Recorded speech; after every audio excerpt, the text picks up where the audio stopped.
నా లైఫ్‌లో నాకు రోల్ మోడల్ ఎవరో తెలుసా? మా హస్బెండే. ఎందుకంటే పెళ్ళాం తరపున బంధువులు ఇష్టం లేకపోయినా వాళ్ళ ఎదురుగా ఇష్టం ఉన్నట్లు నటిస్తారు. ఇంకేదైనా మనం అడిగామనుకోండి నిజాలు అస్సలు చెప్పరు. నిజాలు దాచేస్తారు. అబద్ధాలు చెప్పరు. ఏం చేస్తాం? మనం ఎవరికి చెప్పుకోవాలి చెప్పండి? మనం మాత్రం నిజాలే చెప్పాలి. వీళ్ళకి నచ్చినట్టే ఉండాలి. హస్బెండ్ ఎప్పుడూ అంతే అండి. మనకొక అర్థం గాని డిక్షనరీ గ్రంథం. హస్బెండ్ గురించి ఒక బుక్కే రాయొచ్చు. కానీ పక్కన వాళ్ళకి మాత్రం ఏం చెప్పలేం. ఎందుకంటే అంతే కొన్ని. చెప్పాలనున్నా చెప్పలేము. ఎవరికైనా మన సమస్యలు చెప్పామనుకోండి, ఓహ్! అసలు నీ పిచ్చిదానా ఇది కూడా ఒక సమస్యేనా అంటారు. బట్ ఆ ప్లేస్‌లో ఉండి నువ్వు ఫేస్ చేస్తావు చూడు, నీకే తెలుస్తుంది.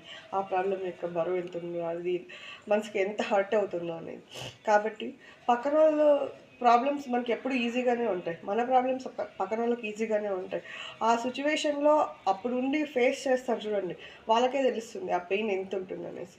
సో, ఎప్పుడూ కూడా ఒకరి ప్రాబ్లమ్స్‌ని హేళన చేయకండి, కించపరచకండి. ట్రై టు కొంచెం ఓవర్‌కమ్ అయ్యేటట్టు చెప్పండి, మోటివేషన్ ఇవ్వండి అంతేగాని కించపరచకండి. ఎందుకంటే ఎవరి ప్రాబ్లమ్స్ ఎవరికీ తెలియవు. బయటకు చూసినట్టు ఏది కూడా లైఫ్‌లో ఉండదు. బయట కనిపించేది వేరు, రియల్ లైఫ్‌లో వాళ్ళు ఫేస్ ఫేస్ చేస్తున్నటువంటి సిట్యుయేషన్స్ వేరు.